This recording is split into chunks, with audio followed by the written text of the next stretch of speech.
పితా పుత్ర పవిత్రాత్మ నామమున ఆమేన్. ముందుగా జ్ఞానవాణి ప్రేక్షకులకు ఉదయకాల శుభాభినందనములు. ఈరోజు మనం ధ్యానించబోయే అంశం ఎస్తేరు గ్రంథంలో అహేశ్వరోషు రాజు మొర్దెకైని అభినందించుట. ఈరోజు మన ధ్యానాంశం ఒక బైబిల్ వాక్యంతో ప్రారంభించుకుందాం. దర్శన గ్రంథం 22వ అధ్యాయం 12వ వచనంలో, ఇదిగో నేను త్వరలో రానున్నాను, వారి వారి క్రియలను బట్టి వారికి ఒసగదగిన బహుమానములను నా వెంట తెత్తును. అహేశ్వరోషు రాజు పర్షియన్ సామ్రాజ్యానికి రాజు. అతడు వష్టి రాణి స్థానమున ఎస్తేరును రాణిగా నియమించెను మరియు తన మామ అయిన మొర్దెకైని రాజ్య వ్యవహారములను పరిశీలించు ఉద్యోగిగా నియమించెను. అప్పుడు రాజ్య నివాస ప్రాంగణమునకు కావలికాయు నపుంసకులు బిక్తాను తెరేషు రాజుపై ఆగ్రహము చెంది అతనిని హత్య చేయుచుండిరని మొర్దెకై విషయమును పసిగట్టి ఎస్తేరునకు తెలుపగా ఆమె రాజునకు విన్నవించెను. రాజు నపుంసకులను పరీక్షించి చూడగా ఆరోపణము నిజమేనని తెలిపెను. ఈ విధముగా మొర్దెకై రాజ్య ప్రాంగణములను కాపాడి ఉపకారము చేసెను. రాజు ఈ ఉపకారమునకు గాను మొర్దెకైని సన్మానింపవలయునని నిశ్చయించుకొనెను. రాజు హామానును పిలిచి, ప్రభువు సన్మానింపగోరు వాడిని ఏ రీతిన సత్కరింపవలెను అని ప్రశ్నించెను. అతడు, ప్రభువుల వారు సన్మానింపగోరు వారికి ఇట్టి మర్యాదలు చేయింపుడు. అతనిని గుర్రము మీద ఎక్కించి రాజవీధుల్లో త్రిప్పవలేను. రాజు హామానుతో, వెంటనే ఆ ఉడుపులను గుర్రములను తెంపింపుము. ప్రసాద ద్వారము చెంత కూర్చుండియున్న యూదుడు మొర్దెకైకి నీవు చెప్పిన ఈ సత్కార్యములన్నిటినీ చేయింపుము.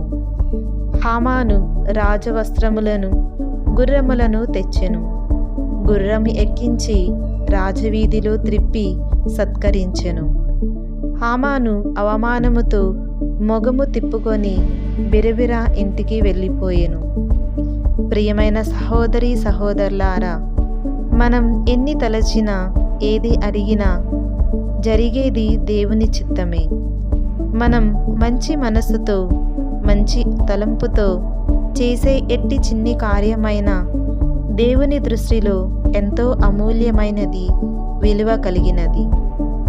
హెబ్రేయులకు రాసిన లేఖ 6వ అధ్యాయం 10వ వచనంలో ఈ విధంగా చెప్పబడింది, దేవుడు నీతిమంతుడు, మీరు ఆయన నామమును బట్టి పరిశుద్ధులకు సేవ చేసిన దానిని ఇంకా చేస్తున్నారు కనుక మీరు చేసిన కృషి, చూపిన ప్రేమను ఆయన ఎన్నటికీ మరువడు. ఈరోజు మనం విన్న బైబిల్ వాక్యంలో 3 పాత్రలు వివిధ రకాలైన మానవ మనస్తత్వం గురించి వెల్లడి చేస్తున్నాయి.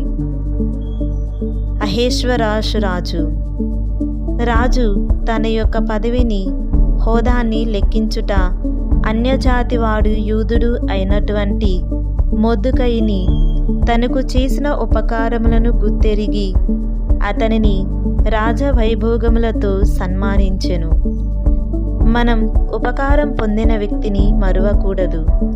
వారి పట్ల కృతజ్ఞతాపూర్వకంగా వ్యవహరించాలి. కృతజ్ఞతా హృదయం ఉన్నప్పుడు మనం ఎప్పుడూ అసంతృప్తితో ఉండము. మనం చూపే కృతజ్ఞత మనసులో సంతోషాన్ని పెంచుతుంది, బంధాలను బలపరుస్తుంది, దేవుని ఆశీర్వాదాలను పొందేలా చేస్తుంది. మొర్దెకై రాజు ప్రాణాలను కాపాడిన గొప్ప వ్యక్తి. ఇతరులకు మంచి చేయాలి అనే గొప్ప ఆలోచన కలిగిన వ్యక్తి. దేవుని దృష్టిలో గొప్ప వ్యక్తిగా నిలిచిపోయి దేవుని దీవెనలు, మానవుల మన్ననలను పొందిన వ్యక్తి మొర్దెకై. రాజు ప్రాణాలను కాపాడి రాజ్య అభివృద్ధికి చేయూతనందించి యూదులను హామాను కుట్ర నుండి కాపాడి వారికి భద్రతను కల్పించిన గొప్ప వ్యక్తి మొర్దెకయి. హామాను. యూదుడు అయిన మొర్దెకయికి హామాను నమస్కరించకపోవటంతో అతనిపై కోపంతో రగిలిపోయి ఒక మనిషిపై మాత్రమే ప్రతీకారం తీర్చుకోవటం సరిపోదని తలంచి మొత్తం యూదుల ప్రజలను నాశనం చెయ్యాలని దుష్ట ప్రణాళిక వేసుకున్నాడు. రాజు తనను మాత్రమే సత్కరిస్తాడు అనే ఆలోచన పదవీ వ్యామోహం కలిగిన వ్యక్తి. హామాను వ్యక్తిత్వం అహంకారం పతనానికి దారితీస్తుంది అని మనకు తెలియజేస్తుంది. కాబట్టి ప్రియమైన దేవుని బిడ్డలారా, మనందరికీ అహేశ్వరోషు రాజు వంటి కృతజ్ఞత కలిగిన హృదయమును ప్రసాదించమని, మొర్దెకయి వంటి